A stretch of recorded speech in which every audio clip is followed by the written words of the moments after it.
go online? Yes, so I'm going to be posting this online. Hello, Internet. So we are going to collect some images, and some great places to collect from are WGSN, which we talked about last week. You all are able to log into this, I think through the library the first time, like through the library's website. You have to be on campus the first time you log on, and then you would be able to log on no problem after that at home for like 6 months, and then you have to come back to school and log on. So we can actually look towards spring summer 2021, which is what I said this mood boards collection was going to be oriented. And if we want to, we can look for color specifically. Content type. Yeah. This board is going to be for 2021? Well, you can choose your own. You could go further out than that. If you wanted to choose 2022, I think that would also be fine. Yeah, don't choose 2050. Right now, the furthest in the future WGSN is forecasting is autumn-winter 21-22. If we go to autumn-winter 21-22, probably there's only going to be like color and fabric ideas here. Can anyone guess why color and fabric come out first in trend reporting, and then fashion trend reports come later for the seasons? Yeah, but the seasons, like the very first thing that they come out with on WGSN, if like for spring of 2022, the first thing that's going to hit WGSN is a color report. Anyone know why we need color first? Guesses? Time. Huh? Yes, but there's like a real practical reason. It's overdue. Huh? It's overdue. Well, it's for manufacturing, right? The fabrics have to be produced for that season, and that can take a year to make those fabrics and get the dyes right and develop the dyes for them for each textile house, right? And then the fashion designers get a hold on those fabrics, and they produce the fashion designs. So the very first thing that they have to predict, so that the textile houses can start doing their dyeing and everything, is the color, and then the textiles, right? So the only information I have right now about spring summer 21 is going to be mostly textiles. There's a lot of like big overall concepts right now for some fashion, but a lot of color and textiles. So, let's sort for color. So in these reports, we can lift any of these images, and they aren't always the highest quality, but most of the time they're pretty high quality. But sometimes they'll have gotten it from Instagram, right? This is from @Badlands Magazine, so this is probably only going to be the size of an Instagram post, which is only 1080 pixels wide. So that's not huge, but like this image might be pretty big. Let's try downloading this one. Yeah, so I love starting with a piece of art. I don't know if this really relates to Maine, but it has some nice colors in it. So I had to download it.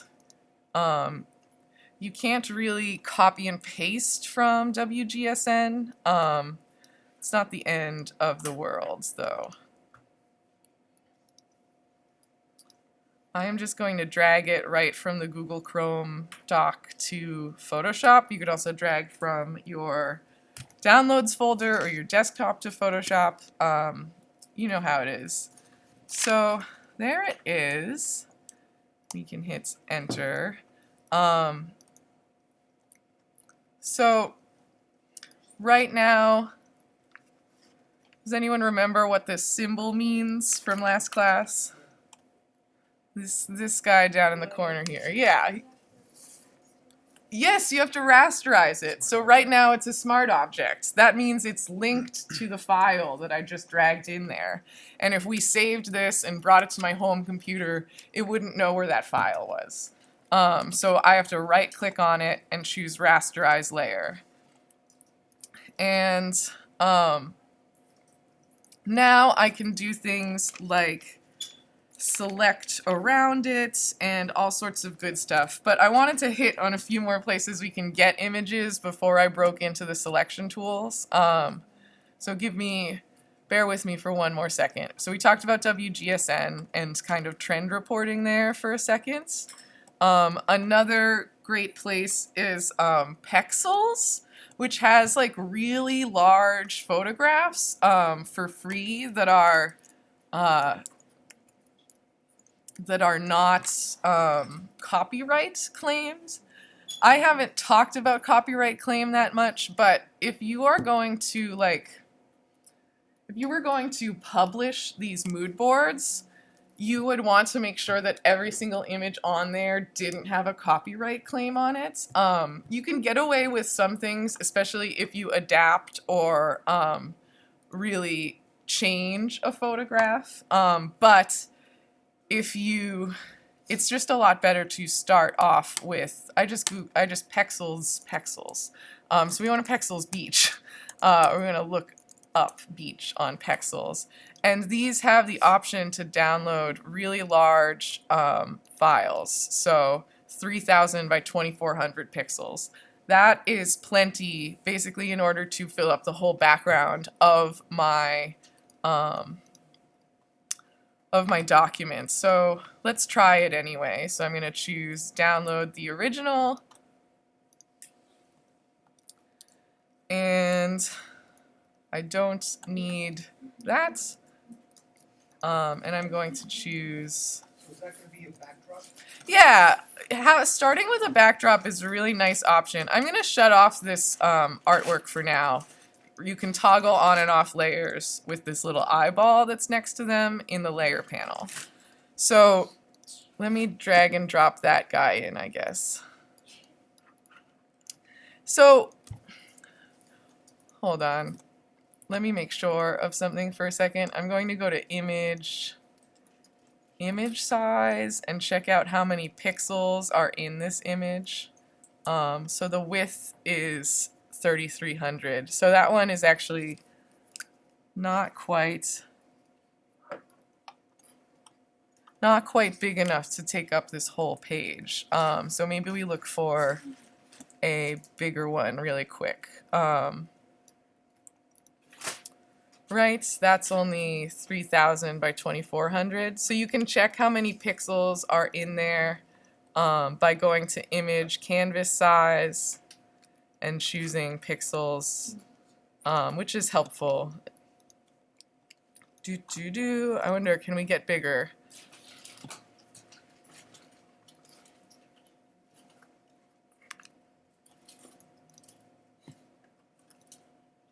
So this one is 5,000 pixels by 5,100 pixels, and 5,100 pixels by 3,200 pixels. So let's download this one, and this is telling me that I want to design a landscape mood board, actually. So I'm going to download it. I don't want to say thanks to Nathan. I'm sorry. Sorry, Nathan.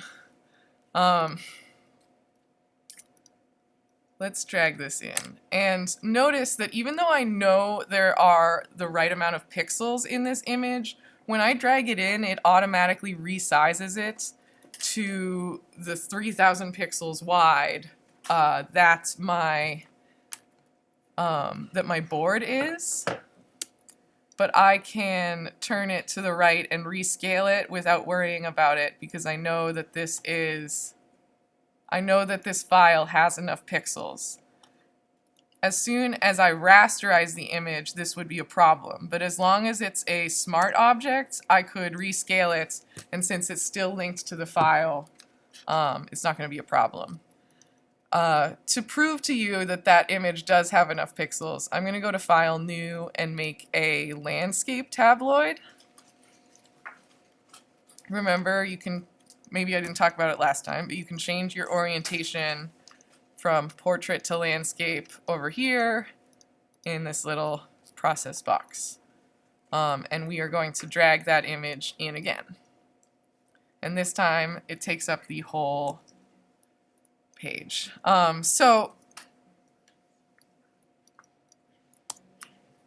if we wanted to change the direction of this one, we can go to image, image rotation, and then 90 degrees counterclockwise, yes. And there it is. So that's how you rotate the canvas if you need to.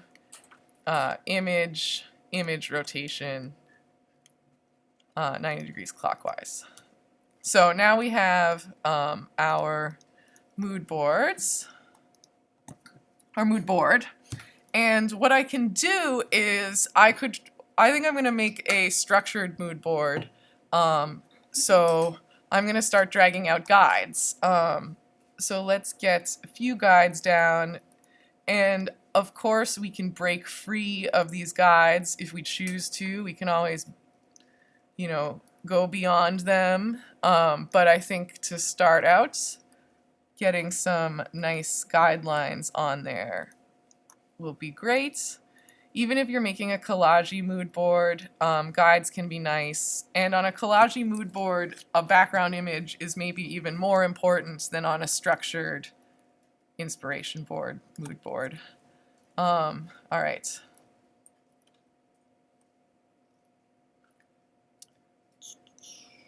Sure. So let's bring this image back into the mix. Right now, I can't see this image I downloaded from WGSN because it is underneath my background panel. And actually, looking at my layers panel, I just remembered that this is a smart object still, so I want to right-click it and choose Rasterize Layer, just so I don't forget later on. So this is the background layer, and we need it to be in the back. So I got to put it underneath my image. So now I can start transforming and adjusting this image. I'm going to hit Command T for transform. You can also go to Edit Free Transform to enter this mode. And we can rotate. If we hold Shift while we rotate, it'll snap on to 90 degrees. So we can know it's exactly turned in the right direction. And we could scale this down, probably. Command T. I also want to talk, you guys prefer, most of you seem to prefer Illustrator. That's fine. It's understandable considering how much we used Illustrator last semester. We can make Photoshop act more like Illustrator by checking off Show Transform Controls. So I'm on the Move tool, and remember, this is the Properties panel up at the top. So the options up at this top Properties panel are always changing depending on the tool you have selected. But when you have the Move tool selected, you can check off Show Transform Controls, and then basically Photoshop is always in free transform mode, which makes it act more like Illustrator in the fact that if I then go and click on the background image, I instantly have my free transform handles around it. So it also kind of highlights what you have selected. So if I copy and paste another image in here,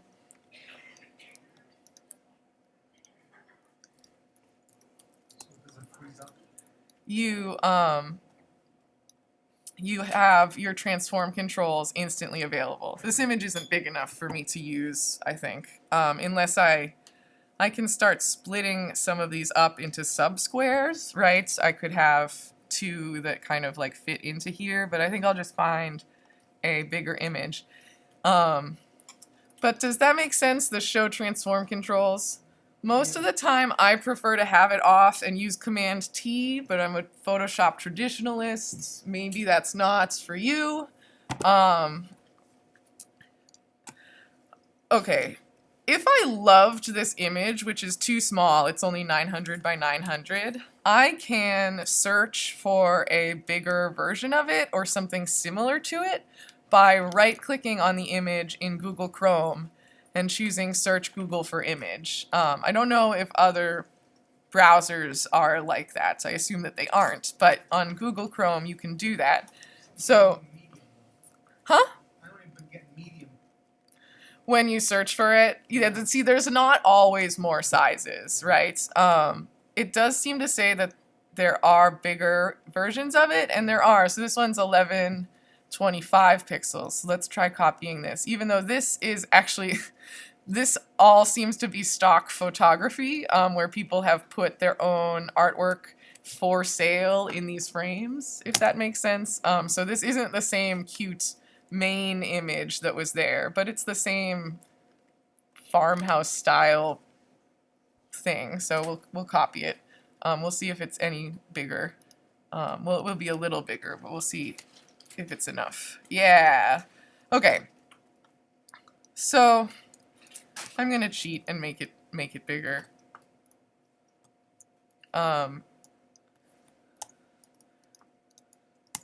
Do as I say, not as I do. That will be blurry if we print this out. So I have a couple images on here, and I want to start talking about the selection tools. So last class we used the rectangular marquee tool, is what it is actually called. But really we call that the rectangular selection tool, or that's what I call it. If you click and hold on the rectangular marquee tool, there are other tools available. There's an elliptical marquee tool, and you can choose a single row of pixels. I have never needed that tool. I don't know what it's for. I'm going to start off with the rectangular one, and I'm going to draw using my grids. My Photoshop is automatically snapping to the grid, which you can turn on or off by going to View and unchecking Snap.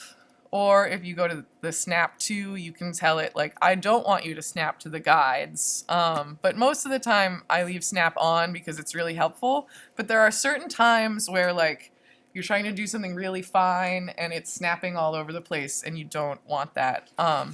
So then right now I have the art that I want selected, and if I hit delete, I'm going to make sure I'm on that artworks layer, but if I hit delete, it removes the wrong part, right? I want to remove the other part of this layer. So how do I select everything else on the page besides what I have selected? Yes, select inverse, and if you are interested, you can get used to doing Command-Shift-I. That little upward arrow represents shift, so Command-Shift-I, huh? As a letter I. Yep, the letter I. So Command-Shift-I is the keyboard shortcut for select inverse. And now that I have that selected, I can hit delete, and there it goes. I want to make a note that because this artwork was off of the page, if we try to move this artwork to another grid, there is like artwork that is preserved that was still off the page. It's just a note. It's like doesn't mean anything, right? So we can just select around it and delete it if we do want this to be in this center mark, or if it was going to stay over on the left there, it really doesn't matter. I'm realizing that I forgot to put in interior columns, which I think will be nice. So I'm going to do that really quick.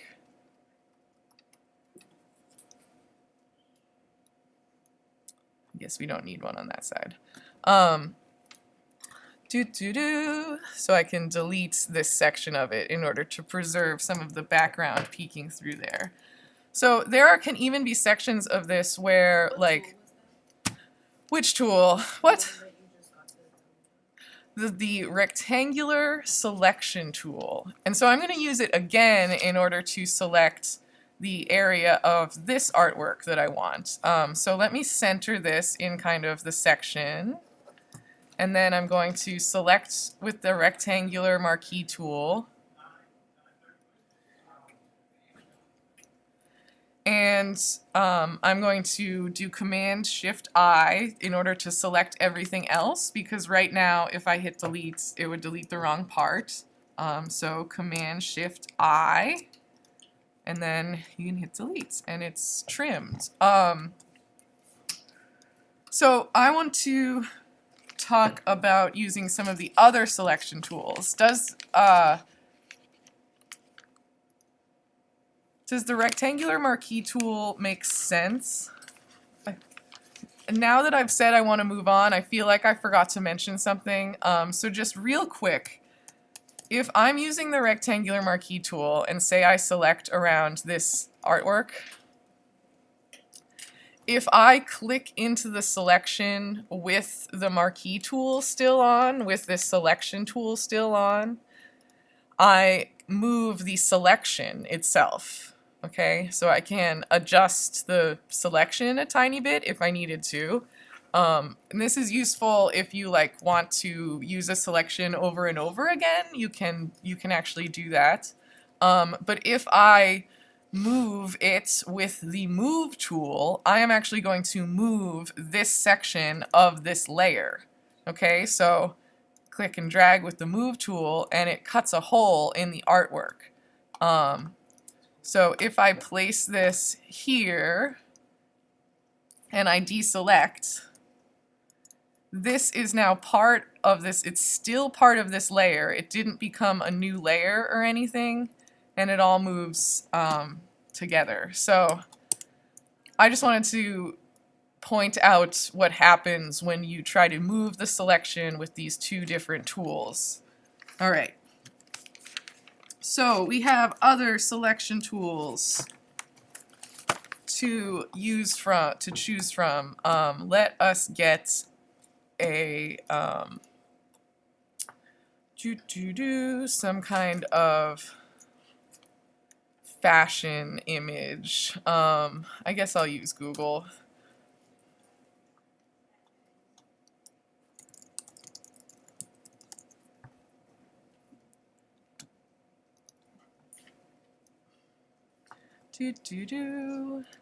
So let's grab her.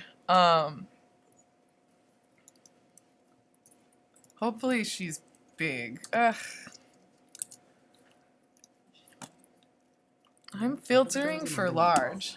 Yeah, it's always too small. Google really isn't the best option.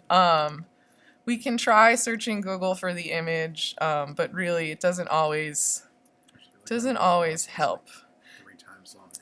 WGSN is going to generally have larger fashion images, and we can search for beachwear on WGSN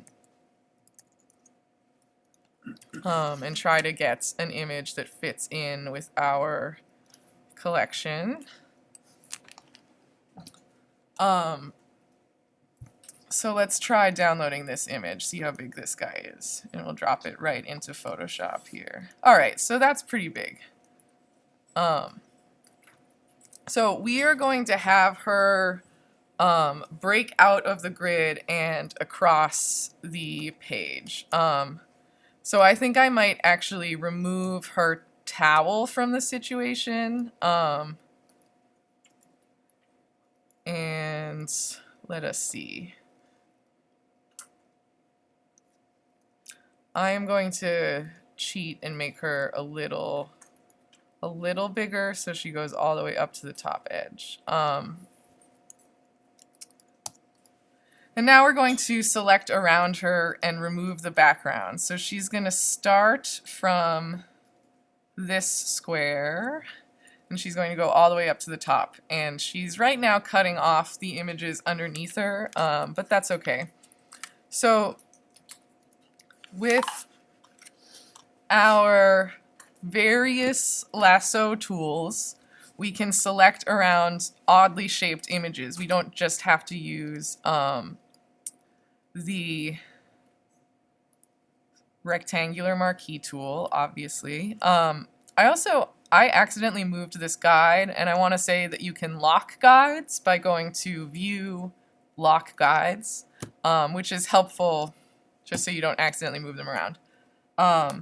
So these selection tools do very slightly different things. Well, they're pretty different. Lasso tool. With the lasso tool, you have to hold your mouse button down the whole time when you're drawing with a mouse. When you're drawing with the Wacom tablet, it's actually a lot easier to use this tool. I think it's more, in my opinion, it's more designed for use with a pen tool with the Wacom tablet where you're drawing with a pen than for use with the mouse, because holding the mouse button down is so laborious. So I can try my best to go around her with this. So I'm holding the mouse button down the whole time. But I accidentally released and I failed. So let's try a different type of selection tool. The magnetic lasso tool sticks to the edge of color differences. So I think this is going to work well around the left side of her body, where it's like really dark and then the background is really light. So let's grab the magnetic lasso tool and we can start clicking right here. And if there's anywhere where we want a hard corner, we can give it another click. But most of the time, my hand is just guiding the mouse button. I'm not clicking. I'm just guiding it along the edge that I want it to select. And this is working pretty well. And we can always clean this up after. It's always an option. I think this ends up being a lot of people's favorite choice for selection tools. What do you guys like to use as far as selection tools go? Do you have a favorite? No one? Yeah, this one's nice. Okay, so I am going to double click to end the selection, or you can come all the way over to the beginning of the loop and see where it has that. Right now it doesn't have a circle next to it, my cursor, and now it does have a circle. When you see that circle, it means click to close the selection and to end the selection taking. Okay, so we just have a couple spots where I messed up on her. So I am going to adjust those. And I'm going to use the polygonal lasso tool in order to adjust them. So before I use the polygonal lasso tool, I'm going to skip back to the lasso tool and just review what Shift and Alt do for selection tools, okay? If I hold Shift while using a selection tool, if there's already a selection made, it's going to add to that selection. So if I hold Shift and I draw a big shape, that shape is now also part of the selection with the original part of the selection, right? Alt does the opposite. So Alt removes part of the selection. So if I hold Alt, I get a minus sign next to, see the minus sign? I'm toggling it on and off. That minus sign means it's going to subtract from the selection, right? So now that is not selected. If I hit delete right now, it's a smart object, so it's not letting me do anything. Gotta rasterize that layer. But if I hit delete right now, it would not delete that part of her belly. I'm gonna rasterize that again. I just had to undo it. We are going to use the polygonal lasso tool because it's more precise. It allows me to click where I want to place the selection, and I want to remove this portion of the selection. So I'm going to hold Alt. And the polygonal lasso tool makes straight lines, but you can create curves like this one around her bra strap here by clicking close together, right? I can create straight lines just by clicking, click, click, and I can create close together lines by clicking close together. So that's subtracted that area from the selection. Now I'm going to hold Shift down here, and I'm going to add this section to the selection.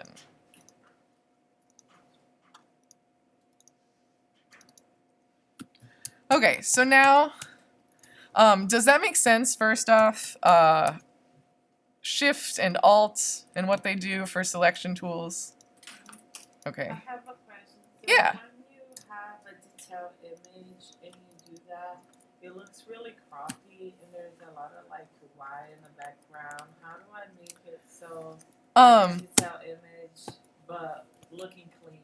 On the edge. Like Yes. the edge gets all pixelated, right? Okay, so pixelation like that is actually called aliasing, and that's like what happens when like CGI characters are on the edge of a video game and they get all clippy and stuff. That's also called aliasing. Aliasing is anywhere where you can see the edge of an image and it's like too hard, essentially.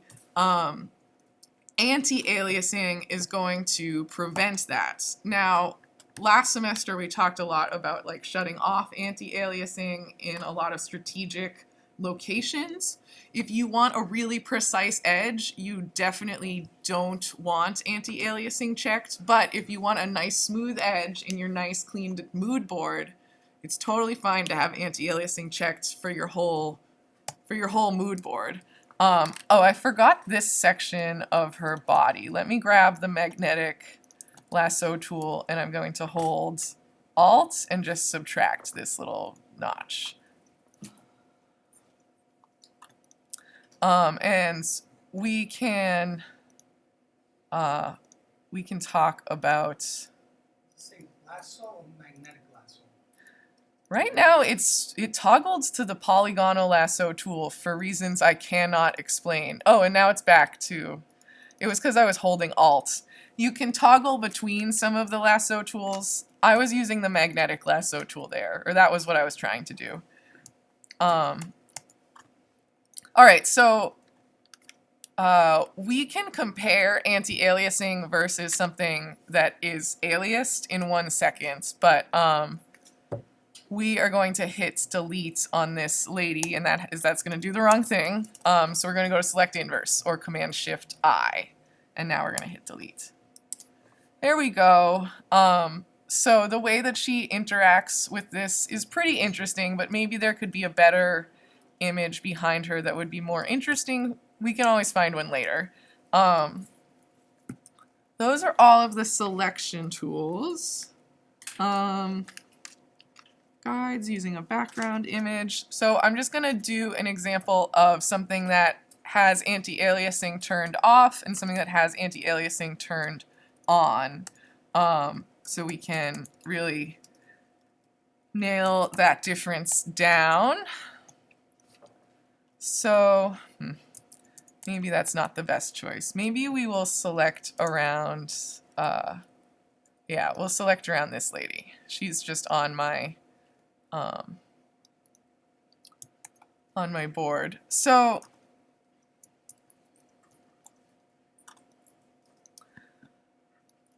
I am going to grab the lasso tool and uncheck anti-alias, and then we will do the same thing with anti-aliasing turned on this second image, and we will compare them.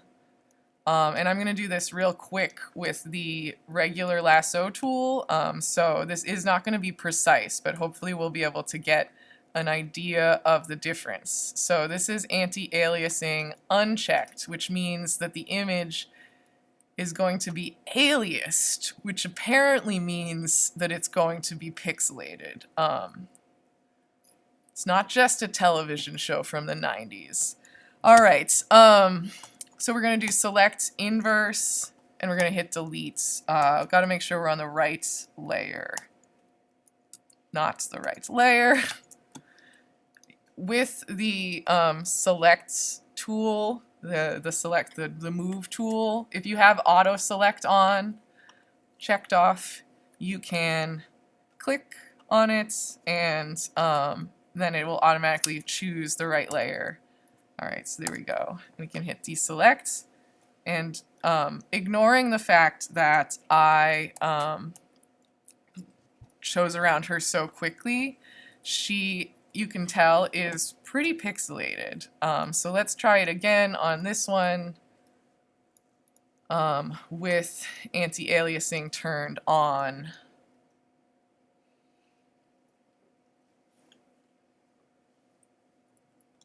Ugh.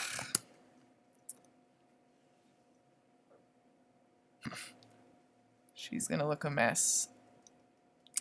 Okay.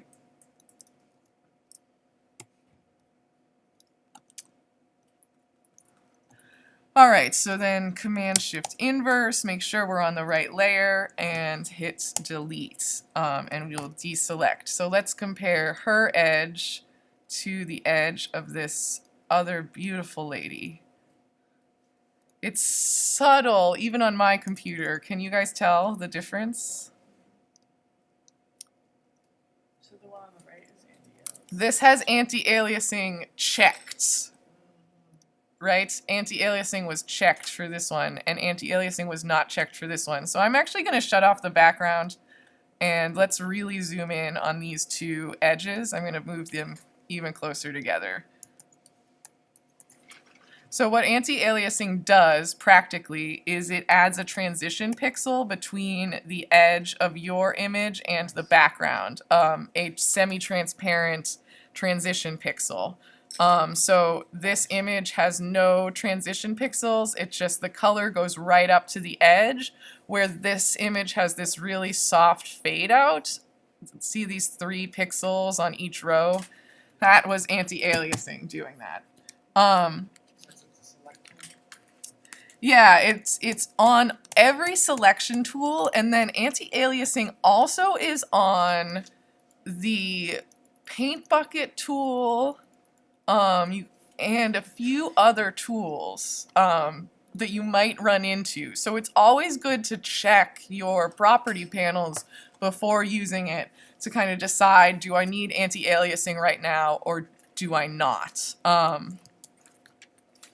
Do all those selection tools make sense?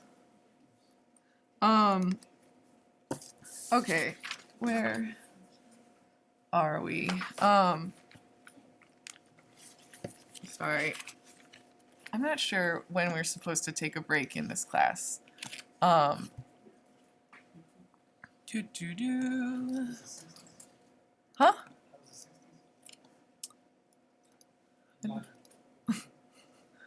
I'm just gonna check the syllabus really quick to get the timing right. And then we'll go into an in-class activity. I'm just deciding if I want to keep lecturing. Go back up for a second. Okay. All right. Photoshop makes sense to everyone?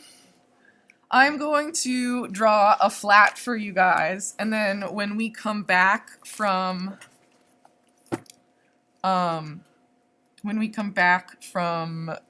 break, I'm going to have you guys try drawing a flat as the in-class activity. Hopefully a couple flats.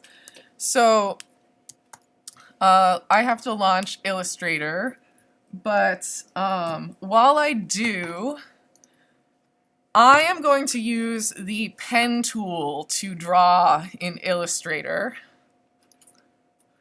Let's get back to the syllabus here. I want to orient you guys to, on the Moodle, there is a couple resources for practicing the pen tool.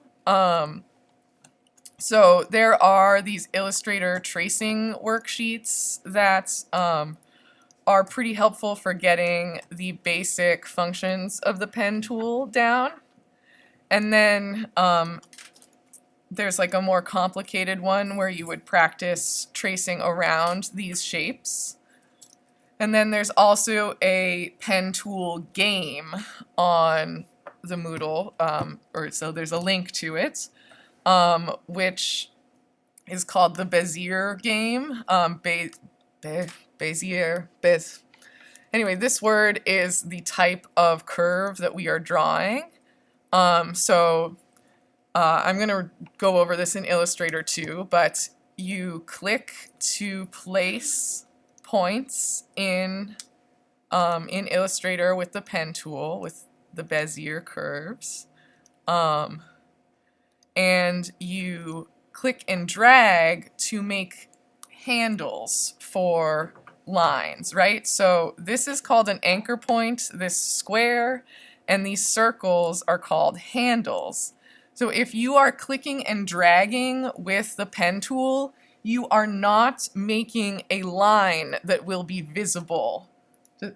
You will be making a handle that will affect the flow of the line, right? If I make my handle like this, the line is going to try to move to the left, okay? So it wants me to place my handle like this to make a perfect circle, and I'm going to place it like this just to show you what will happen, and see how that handle is forcing this curve out a little bit more. That is going to be the visible curve, right? So I can still affect the curve I just made with the handles that I drag out next. You need a Photoshop program for this? They try to Illustrator. Yeah. Yeah. So Illustrator, there we go. We are going to choose we're going to choose Create New, and I guess we'll work on 11 by 17. It really doesn't matter that much until like when you're drawing these flats, because you can scale to any size in Illustrator because we're using vectors. We're not using pixels, we're using vectors. But I guess it'll be good to work at 11 by 17. So we choose File, New, and we're going to make a document. How do you guys feel about the pen tool? Have you guys used it? Yeah?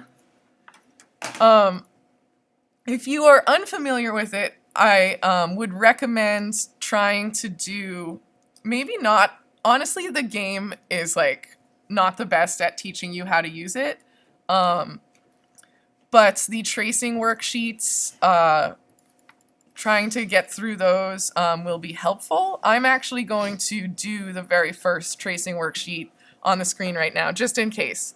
So tabloid.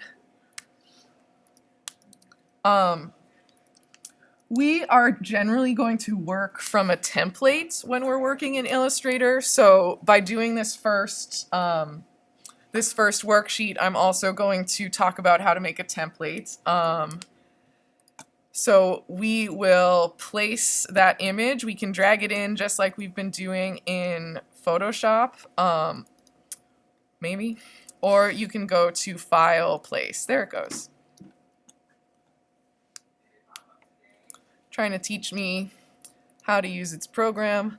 Right now, Illustrator is in the Essentials layout. I always teach in the layout workspace. So right now it's laid out in I'm in the Essentials workspace, and I generally work in the layout workspace because it looks more like Photoshop. This is honestly up to you. Sometimes I have trouble. If you're asking me for help, I will have to have you change it to layout in order for me to solve your problem, just because I won't know where things live. The biggest difference, really I should be able to handle it, but the biggest difference is just that the Properties panel is on the right, and I much prefer the Properties panel to be on the top like it is in Photoshop. So I always teach in layout. You can do all the same things in all of them, but layout also gives you, like, your swatches are over on the right instantly, your stroke panel is over on the right instantly. I just think it's nice. So I am going to drag this out, and we are going to find our layers window. Just like Photoshop, all of these windows on the right are available through the window tab, and we can choose window layers, and then we can choose to potentially make a new layer or whatever we want. I'm gonna drag it out because it's weirdly not showing me the bottom of this panel right now. I don't know why. So I'm gonna drag these panels out. Something I haven't mentioned is that all the panels are customizable, right? So if I want these panels to live in this little tiny column, they can all live there and just become symbols, or I can drag those out and they can become words, or I can click this little down arrow at the top and they can become their panels, or I can drag the panels out and have them just like on my workspace. So in class, I try to leave my workspace looking as standard as possible, to look like yours will look, but you can totally customize everything, and I definitely do. So I'm going to make a new layer. Illustrator is different than Photoshop in that if we drew shapes on this layer, they would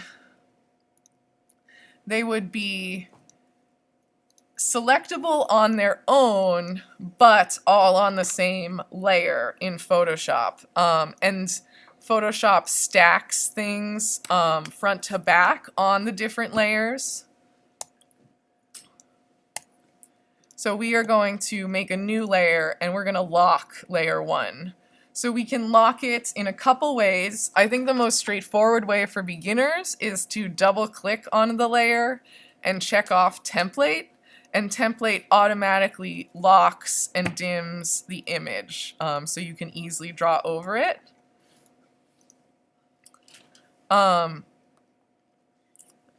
See, now it's got a lock there, and we can toggle this lock on and off if we did want to lock the layer, but we don't need to. And now we're going to work on layer 2, and now we can't accidentally move all these layers. Working on layers is hugely important. People always skip this step, and then they get frustrated and they're like, I'm bad at computers. And it's like, if you just take the time to make sure that things are set up properly for you to be successful, then everything works great. So I'm going to grab the pen tool. For some reason, Illustrator puts the pen tool and the extremely similar curvature tool right next to each other. And we want the pen tool, which is the keyboard shortcut P. Right now, my pen tool has a star next to it, a little asterisk. And that means it's ready to create a new line. And I'm going to start clicking through these. For exercise 1 and exercise 2, you're just doing clicks. You're not doing any clicks and drags, okay? Click, click, click, click. It's nice to make sure that you don't have any white fill when you're drawing initially, right? So in Illustrator, your fill is the solid color box over here, and your stroke, which is your outline, is the outside color, is like it's like this box that has a empty space in the middle because it's the outline. So we want a black stroke and no outline. And when I hit enter, it's going to end my pen tool use, okay? So there we have it. So it would be the same thing with exercise 2, clicking, and then you're hitting enter when you want to end. These next few exercises help you practice making curves and turning corners in curves. So exercise 3, you always want to move your handle in the direction of the curve. So I'm going to click and drag to make a handle. And remember, handles are only things that tell the curve what direction to go in. They're vectors, right? If you're familiar with vectors from math, which who is, but vectors in math are always telling you the direction they're going and how far they're going. They're a different form of coordinates, right? Anyway, that's what your handle is doing. So I want it to go up to the top here, but I'm not going to drag the handle up to the top. I'm going to drag it just straight up because the beginning of my line goes straight up. And I can drag it kind of high up there. If I want the peak of my curve to be right about where exercise 3 is lined up with it, I am going to release my handle straight up, about at that height. Okay, and see, we've got a nice curve happening. It's not symmetrical yet because we are going to continue to adapt that curve with another handle. If I just click right now, that's what's going to happen, right? It's just going to be that arc that had happened. I can hit Command Z to step backwards in my pen tool use. So I am going to click and drag out a handle downwards. You always want to be moving your handles in the direction that the line is moving. So I'm drawing from left to right, so I want to be kind of following the line from left to right, and right now the line is going down, so my handle is going to go down, down, and see the handle behind me, the handle that is still affecting the line that I've made previously, is going up. So I can click and drag until that's pretty close to my exercise line, and I can always go back in and make these things more perfect. Click, click and drag up because the line is going up at this point, and my lower handle is stretching out downwards and lining up that line. So it's frequently with the second handle you draw out for a particular little arc, right, that is going to make it line up. Okay, and then I'm clicking down on the last one because the line is going down right there. Okay, so up, down, up, down. That makes a little wave. For this exercise, we need to put a corner in a curve, which involves holding Alt. So for this exercise, we clicked and dragged.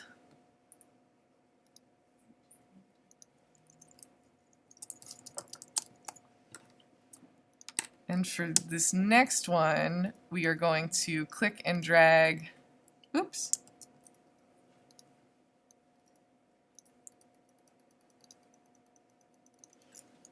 plus Alt. So, pen tool, click and drag upwards because the line is going upwards. Now right here, the line is going downwards, so we're going to draw downwards first because we need that handle to come out behind us and set up that line for success. Now, well, hold on. Can I do it after I release? Yes. So you can release happily. Hold on, let me get this back to a normal. You can release after you click and drag. And then you can hold Alt and your pen tool turns into this little caret. And now we're going to drag this handle upwards. And then I'm going to click and drag downwards on the next one and get my line set up. And then I can hold Alt and drag this handle so it's pointing upwards, right? The next arc is pointing upwards, so my handle has to point upwards, okay? So that's Alt. Alt allows you to make corners in curves. So if I hold Alt, I can tell this next handle, I actually want my next curve to go out like this. And then I can draw this. And then I can grab Alt, make a handle, and soon I'll have, I don't know, a fleur-de-lis. when you get to the end of an object, a circle appears just like with the lasso tool, and you can click to make a closed shape, right? And then the white selection tool allows you to adjust any of the anchors you've made. So if I click on an arc that's not exactly lining up, with the white selection tool, I can click and drag on the arc and get it to line up more perfectly. Or I can adjust an individual handle and get that to line up or be more even. Okay? White selection tool does individual path selections and individual anchor point selections and individual handle selections. The black selection tool selects everything. It selects the whole shape. So this whole shape I've drawn is selected by the black selection tool. This is the biggest difference between Photoshop and Illustrator, is the double selection tool. The black move tool moves the whole object, very handy. The white move tool moves the individual shapes, extremely important for drawing and getting things to be precise. Let me do this last one really quick. Honestly, I don't end up using this function that much for some reason, but it is helpful to know. So I just drew that arc just like normal. I dragged up and then I dragged down. But now if I go to place an arc or place a point, an anchor point over here at point 3, I get this big arc that I don't want. So I am going to click on this anchor point and then click on my intersection point over here. And what that did is it removed the second anchor point, right? So there was this, it removed the second handle, excuse me. There's a handle here. That handle that's pointing downwards is telling my line I want to be a smooth curve pointing downwards. I am going to click on the anchor point and it totally removes the handle, so now we've transitioned back into just making straight lines, right?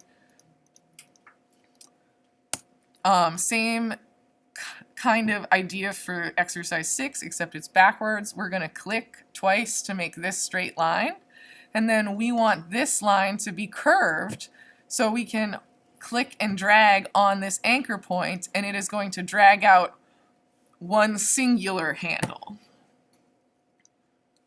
And then click and drag downwards. All right. We are going to make a quick flat together, and then we'll go to break at like 10:45, and I can totally walk you guys through making your first flat again after break. Okay, let's go to File, New, I guess. Do I give you a yes? So I have a basic flat template in the Moodle for you. So I'm going to download this image.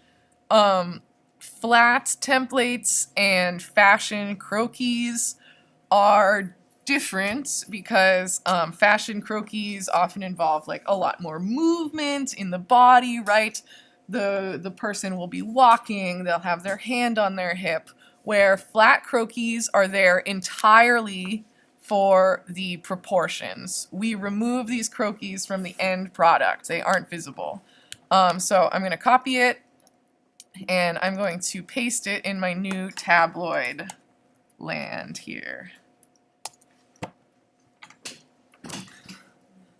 And we're going to make a template layer. So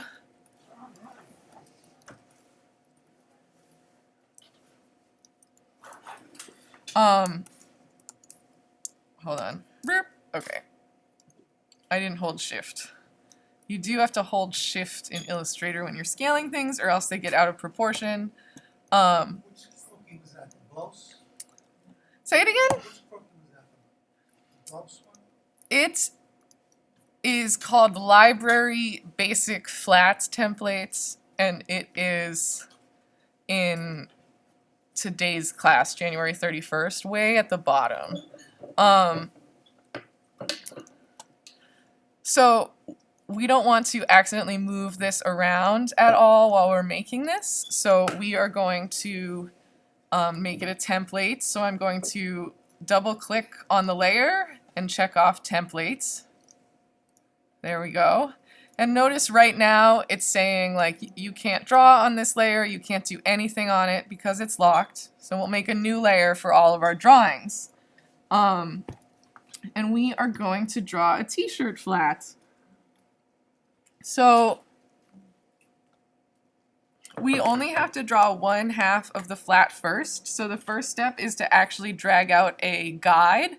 Guides are in the same place in Illustrator as they are in Photoshop, but we have to turn on rulers to get to them, just like in Photoshop. So it's in a similar spot. View, Rulers, Show Rulers. And then we can click and drag out a vertical guide, and we want to get it aligned with our flat templates. If we wanted to, we could have put that guide on layer 1 and then it would have locked, or we can go to View, Lock Guides, View Guides, Lock Guides. Either way, you need this to be locked for some of the steps further down. If you don't lock your guides and you try to copy and paste things, it gets mad sometimes.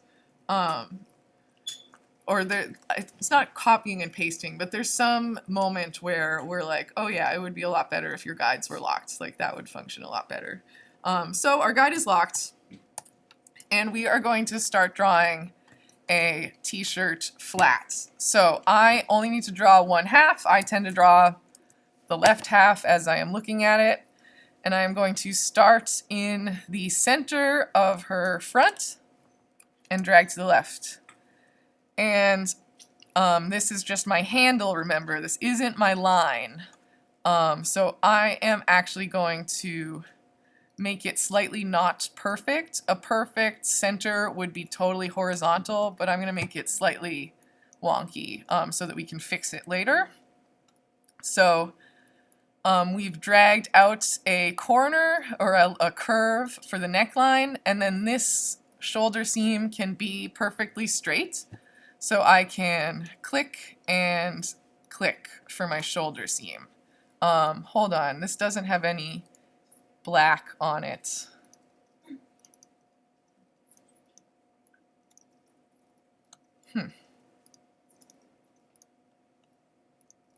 Okay. Now I want to drag out the armpits, the armhole curve, and we want to make the sleeve a totally separate object from the armhole. There's lots of ways to draw flats, but this is how I'm going to draw this flat. I'm going to draw the sleeve as a separate object because then it could be a separate color if you wanted it to be. So we want the armhole to be curved. So for this bottom curve, I am going to just click and drag. And now, if I click at her waist right now, it would give me a curve outwards. Is anyone retaining how we turn corners with the pen tool? How do we turn a curve into a corner? Rude. So clicking it once would work, actually. We can click it and then it would just turn back into a straight line. Totally. The other option is if we want this to be still a curvy line, but we want it to have a corner right here, we hold Alt and we adjust where the handle lives. So maybe we want this to curve in a little bit to nip in at her waist, and we can come down to her hip. I can actually hold Alt and adjust this again until it hits where I want it, or I can always come back later with the white selection tool. The first pass you make around doesn't have to be your final pass. You can always adjust. You can always add anchor points and subtract anchor points too, actually.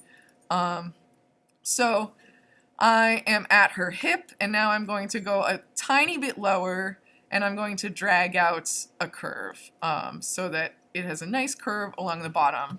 And I'm going to hit enter.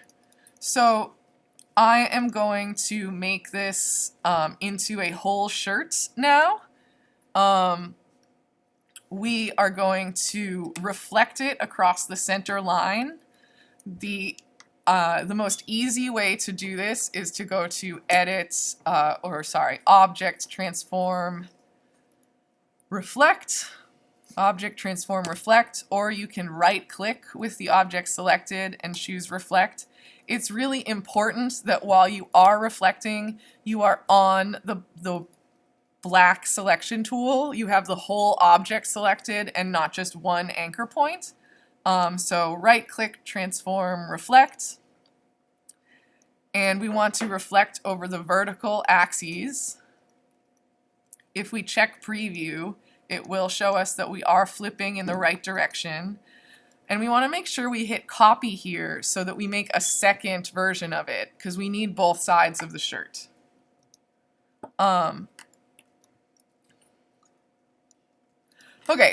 if you guys are following along, can you watch this next step closely? And then I can totally help you guys with any problems that you face when we're have in-class work time. Right now, these are two separate shapes. I can give them fill colors, and you'll be able to see that there is a line down the middle of them. We want them to be a whole shape that's solid, so that when we can, so that when we apply color to it or apply a pattern to it, it's seamless across. It's really important to make nice closed shapes. There are ways to cheat around making nice closed shapes, but it's good practice to make really nice shapes like this. So we are going to join these two anchor points. If we just hit right-click join, I have these two anchor points selected with the white selection tool. You can select them either by clicking one and then holding shift and clicking the other, or you can draw a box around them. It's really helpful to draw a box around them, especially when they're so close together like this. Like, you can just draw a box and know that you have both of them selected. If I just hit join on them, this is what's going to happen. Right-click, join. It draws a straight line in between them, and we're left with two anchor points. This isn't ideal. If we want to adapt this and change the neckline into a lower neckline or anything like that, we would have to move two anchor points each time, or adapt it in some other way. So instead, when we choose join, we do want both anchor points to be selected with the white selection tool, which is what allows us to select the individual anchor points. And we first right-click and we choose average. So average is going to put these anchor points right on top of each other. You want to average in both directions. Hit OK, and now they're right on top of each other. And this is actually also going to be a good example of we're going to get rid of this white line by doing this. So we can choose right-click, join, and since they are right on top of each other, you're going to notice that there's only going to be two anchor points at the end of this. And we're going to be able to smooth this out. So right-click, join, and now instead of having those four anchor points representing, or the four handles representing the two anchor points, we just have two anchor points, two handles representing one anchor point. I'm sorry. I should be better about the vocabulary. But we still have a butt.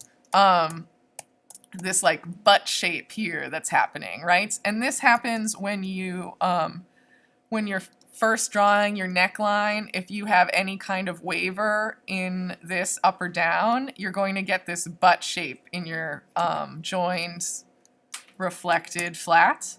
But we can adjust that with these tools, the convert tools, up in the properties panel.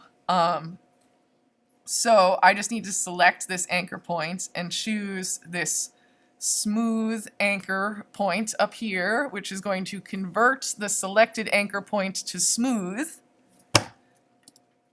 And there we go. We have a smooth object.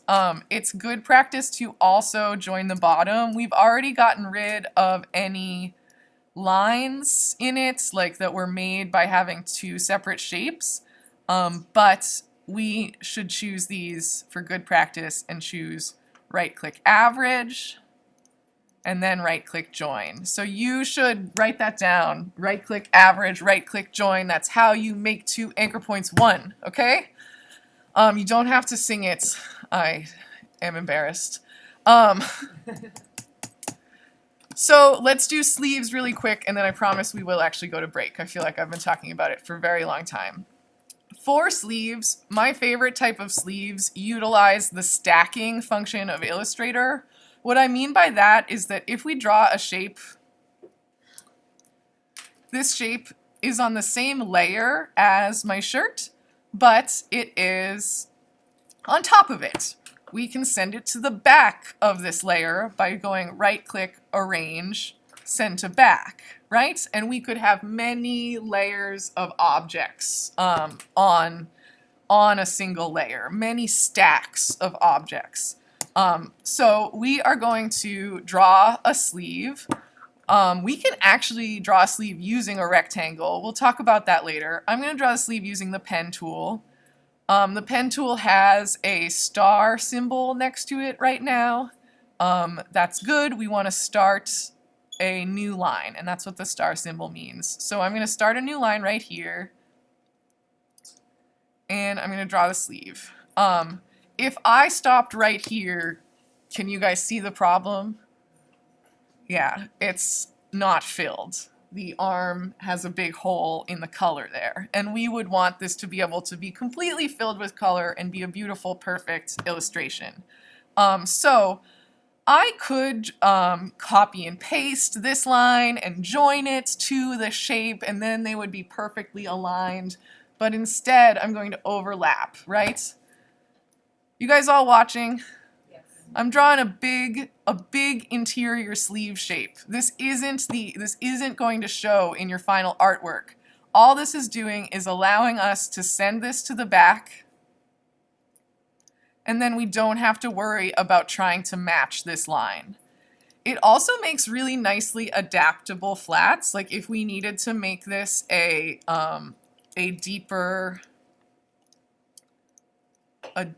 deeper armhole or something, we could do that really easily and not have to redraw anything because we have all of this extra space.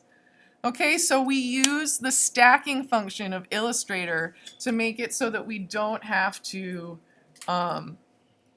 draw so many exacting lines, right? As soon as you've got kind of the outline made, you can start stacking underneath and using that first outline. All right, I'm going to answer your questions after break. Let's take a break until 11:06.